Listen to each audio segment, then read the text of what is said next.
Porción bíblica Toldot, generaciones, primera parte. Génesis capítulo 25, versículo 19 a capítulo 26, versículo 5. Resumen. Isaac y Rebeca no tuvieron hijos durante los primeros 20 años de su matrimonio. Cuando sus plegarias fueron finalmente respondidas y Rebeca concibió, sufrió intensos dolores durante el embarazo.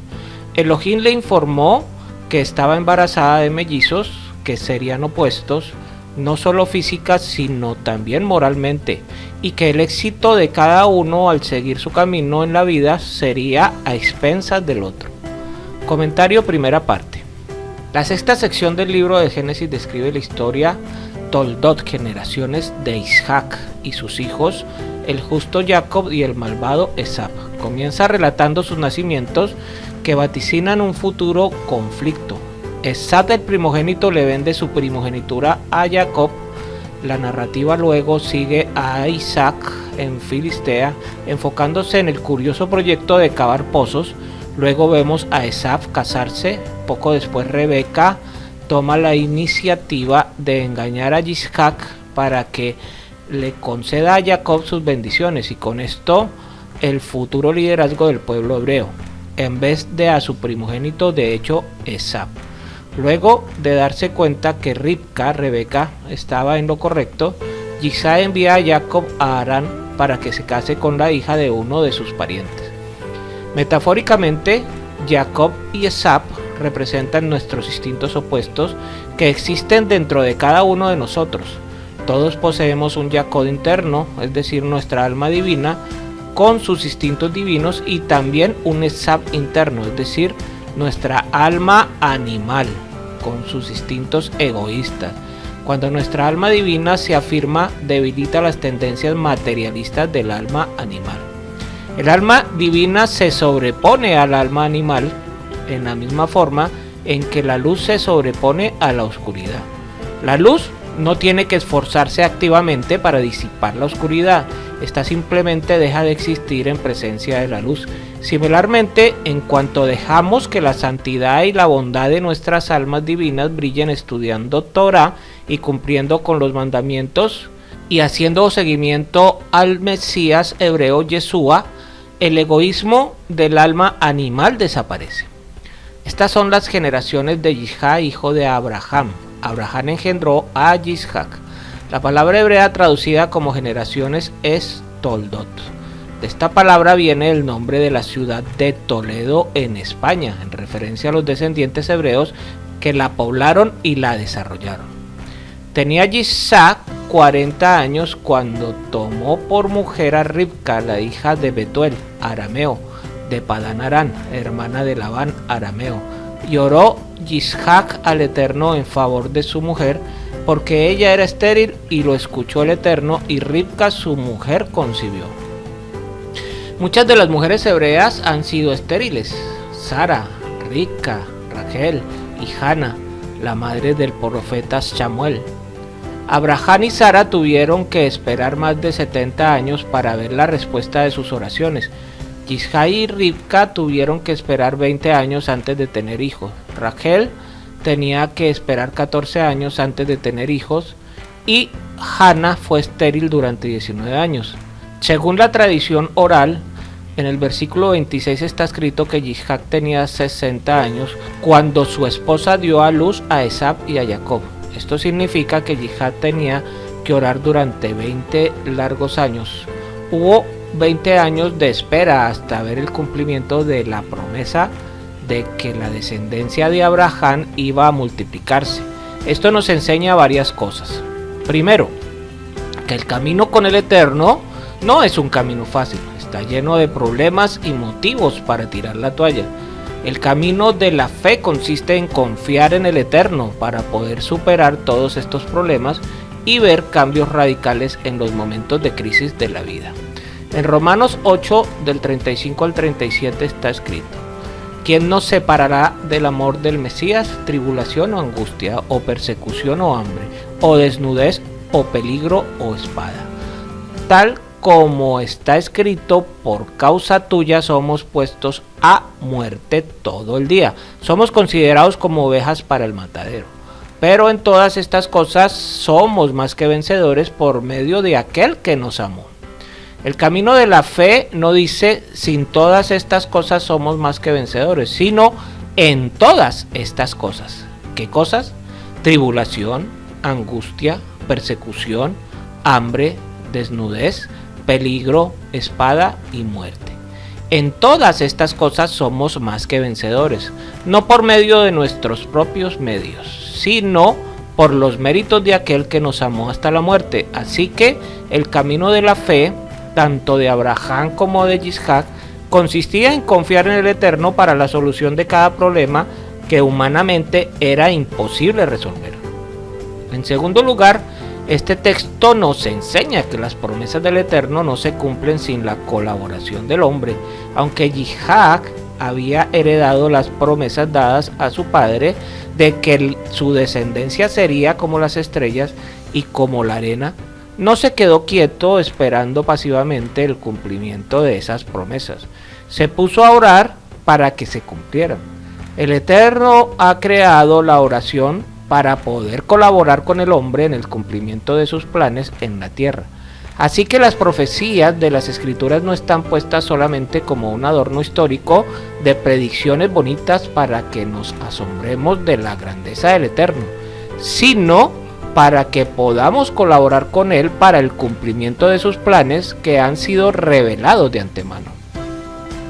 Vemos el ejemplo del profeta Daniel cuando entendió que el tiempo se estaba acercando para el cumplimiento de una promesa profética.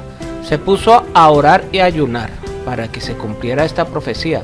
En Daniel 9, del 2 al 3 está escrito: en el año primero de su reinado, yo, Daniel, pude entender en los libros el número de años en que por palabra del Eterno que fue revelada al profeta Yirmiyahu debían cumplirse las desolaciones de Jerusalén. 70 años. Volví mis rostros a Elohim, el Señor, para buscarle en la oración y suplicar en ayuno cíclico y ceniza. El gran secreto para tener éxito en la vida es colaborar con el Eterno en el cumplimiento de las profecías. Y oró Isaac al Eterno en favor de su mujer. En este texto podemos encontrar algunas claves para tener éxito en la vida de oración. Primero, Isaac oró basado en las profecías que había sido pronunciadas sobre la descendencia de Abraham y sobre él en particular.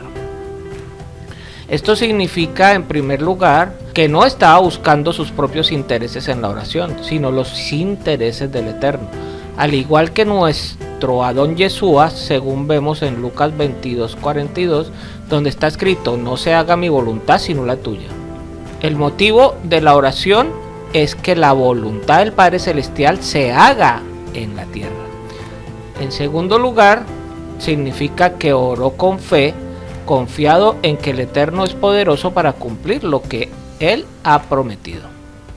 Segundo punto, Isaac oró fervientemente. La palabra traducida como oró es vayetar, que viene de una raíz que tiene que ver con abundancia. En este contexto, esta palabra significa un rezo insistente. Tercer punto, Isaac oró sin cesar. Su oración insistente duró 20 años. Cuarto punto, Isaac intercedió por su esposa. Con toda seguridad podemos decir que tanto Isaac como Ribka oraron, pero la Torá dice que solo la oración de Isaac fue oída, porque él era hijo de un justo y ella no, y por eso su oración fue más eficaz. También podemos destacar el hecho de que es más potente orar por otros que por uno mismo. Cuando uno sale de sí mismo y se preocupa por los demás, el poder divino es desatado sobre los necesitados. La intercesión es muy poderosa. Y los hijos luchaban dentro de ella. Y ella dijo: si esto es así, ¿para qué vivo yo? Y fue a consultar al Eterno. La palabra hebrea que ha sido traducida como luchaban, Vayetrosatsu, es difícil de entender. Viene de la raíz ratzat, que significa luchar, pero también está relacionada con la palabra ratz, que significa correr. Por eso los sabios interpretan esta palabra en sentido de que los niños estaban luchando dentro de su vientre para salir corriendo. Esto se traduce como que se empujaban entre sí. Los dolores de ella eran tan fuertes que se preguntaba para qué oraba pidiendo un hijo. Si hubiera sabido que el embarazo iba a ser tan difícil, no habría orado. Y el Eterno le dijo: 2 naciones hay en tu seno, y 2 pueblos se dividirán desde tus entrañas. Un pueblo será más fuerte que el otro, y el mayor servirá al menor. Estas 2 naciones jugarían un papel muy importante en la historia y especialmente durante los últimos tiempos en relación con la venida del Mesías.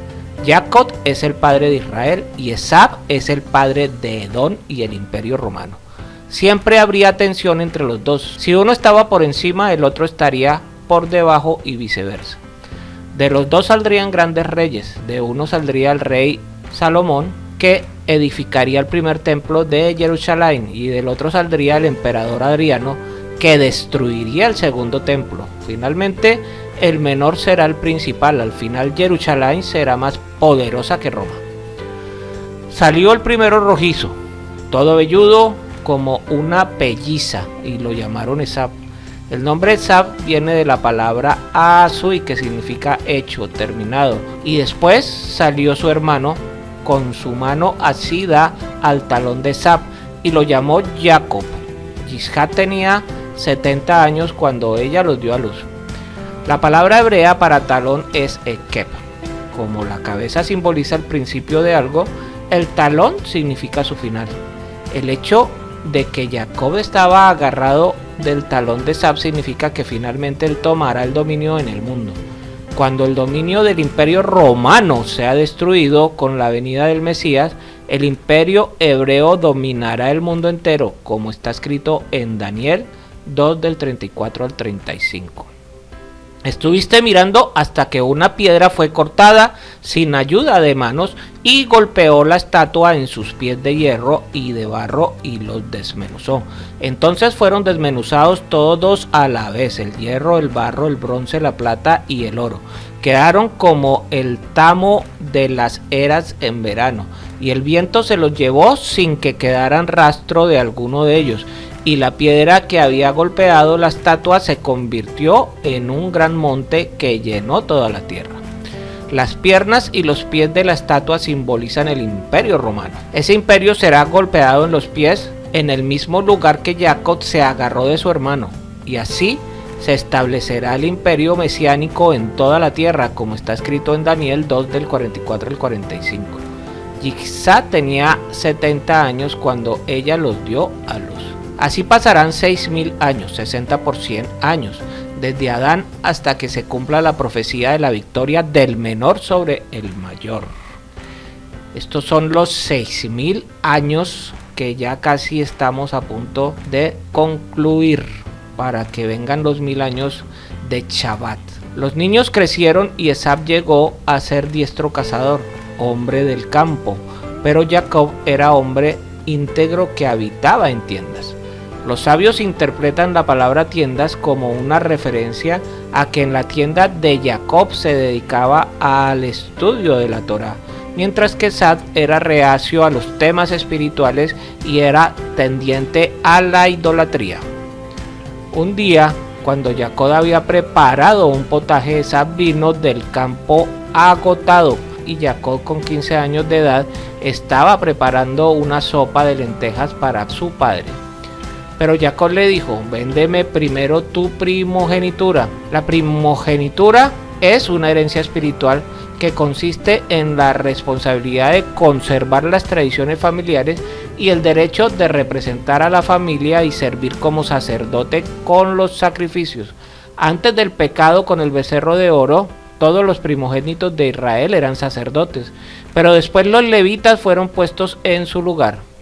El primogénito también recibió una doble porción de la herencia del padre, como está escrito en Deuteronomio 21 del 15 al 17. Si un hombre tiene 2 mujeres, una amada y otra aborrecida, y tanto la amada como la aborrecida le han dado hijos, si el primogénito es de la aborrecida, el día que reparta lo que tiene entre sus hijos, no puede él hacer primogénito al hijo de la amada, con preferencia al hijo de la aborrecida, que es el primogénito, sino que reconocerá al primogénito al hijo de la aborrecida, dándole una porción doble de todo lo que tiene, porque él es el principio de su vigor. A él pertenece el derecho de primogenitura. En Hechos 12:16 está escrito: que no haya ninguna persona inmoral ni profana como Esab, que vendió su primogenitura por una comida. Aquí dice que Esab era profano. Esto nos enseña que Esab era una persona vacía por dentro, con una imagen de respeto por fuera, que no hacía diferencia entre lo sagrado y lo común, que no valoraba su llamado espiritual como sacerdote y solo vivía para llenar sus deseos naturales sin importar las consecuencias futuras. Apreciaban más lo material y el placer que los valores santos y eternos. Despreciaban todo el plan de redención que había sido revelado a Abraham y Isaac. Con su manera de ser dañaba la imagen del Eterno y no podría ser ni el representante de la familia del Eterno ni el canal de bendición para las naciones. Por eso Jehová lo aborreció, como está escrito en Malaquías 1 del 2 al 3. Yo os he llamado, dice Jehová, pero vosotros decís: ¿en qué nos has amado? ¿No era Esab hermano de Jacob?, declara Jehová, y sin embargo yo amé a Jacob y aborrecí a Esab, e hice de sus montes desolación, y di su heredad a los chacales del desierto. El carácter y las actitudes de Esab eran aborrecibles para el Eterno. Es obvio que su padre Isaac no era consciente de la maldad que se escondía detrás de su fachada respetuosa. Y hubo hambre en la tierra, además del hambre anterior que había ocurrido durante los días de Abraham. Y se fue Isaac a Gerar a Abimelech, rey de los filisteos. Según la tradición oral, este Abimelech fue el hijo del rey anterior que vivía en tiempos de Abraham, que había recibido su mismo nombre. Abimelech significa mi padre es rey. Isaac tenía planes para bajar a Egipto para escapar del hambre como lo había hecho su padre. Y se le apareció Jehová y le dijo: no desciendas a Egipto, quédate en la tierra que yo te diré. Isaac había nacido en la tierra de Israel y además había sido ofrecido como sacrificio al Eterno. Por esta razón fue consagrado de una manera especial y no podía bajar a Egipto. Esto fue una prueba de fe para Isaac. Egipto representa el sistema de este mundo. Cuando estamos en una crisis, ¿dónde buscamos nuestra ayuda? ¿En el mundo o en el Eterno, confiado en sus promesas? Isaac tenía que confiar en la promesa del Eterno para poder seguir viviendo en una tierra que no producía. Reside en esta tierra y yo estaré contigo y te bendeciré, porque a ti y a tu descendencia daré todas estas tierras y confirmaré el juramento que juré a tu padre Abraham. Aquí viene la promesa que iba a sostener a Isaac en la hambruna. Si él es capaz de confiar en medio de ella, será prosperado en medio de los problemas. Y multiplicaré tu descendencia como las estrellas del cielo, y daré a tu descendencia todas estas tierras, y en tu simiente se bendecirán todas las naciones de la tierra. El Eterno no menciona que la descendencia de Isaac iba a ser como la arena del mar o como el polvo de la tierra, solo como las estrellas del cielo. Los descendientes celestiales de Abraham están conectados de una manera especial a su hijo. De la misma manera, los que están relacionados con el hijo de Elohim serán como las estrellas, son los hijos celestiales de Abraham. 2 veces se repite la promesa de que su descendencia recibiría todas estas tierras. Por un lado, es una clara referencia a que los hijos celestiales de Abraham van a heredar la tierra de Israel y todas las tierras del mundo estarán bajo su dominio, como está escrito en Romanos 4:13. Porque la promesa a Abraham o a su descendencia de que él sería heredero del mundo no fue hecha por medio de la ley, sino por medio de la justicia de la fe. Por otro lado, es una referencia al Mesías, que será el gobernante de todas las tierras referidas en este texto, y además todas las demás tierras del mundo, como está escrito en Lucas 1 del 32 al 33. Este será grande y será llamado Hijo del Altísimo, y el Adón Elohim le dará el trono de su padre David. y reinará sobre la casa de Jacob para siempre, y su reino no tendrá fin. Porque Abraham obedeció mi voz y guardó mi ordenanza, mis mandamientos, mis estatutos y mis leyes. Abraham es destacado por su obediencia a todo lo que el Eterno había establecido, tanto los mandamientos que fueron transmitidos desde Adán, como los mandamientos que fueron dados a Noé. Vemos, por tanto, que varios de los mandamientos que luego fueron escritos estaban rigiendo la vida de los patriarcas y sus hijos. Que el Padre Eterno les bendiga y les guarde. Les habló el Moré, Naftali ben Yehuda.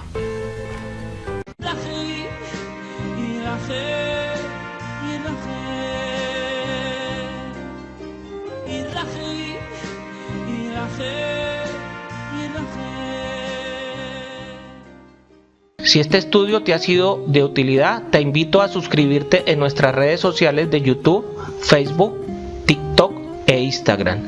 Activa las notificaciones, dale me gusta al video y déjanos tus comentarios, inquietudes o sugerencias. Shalom.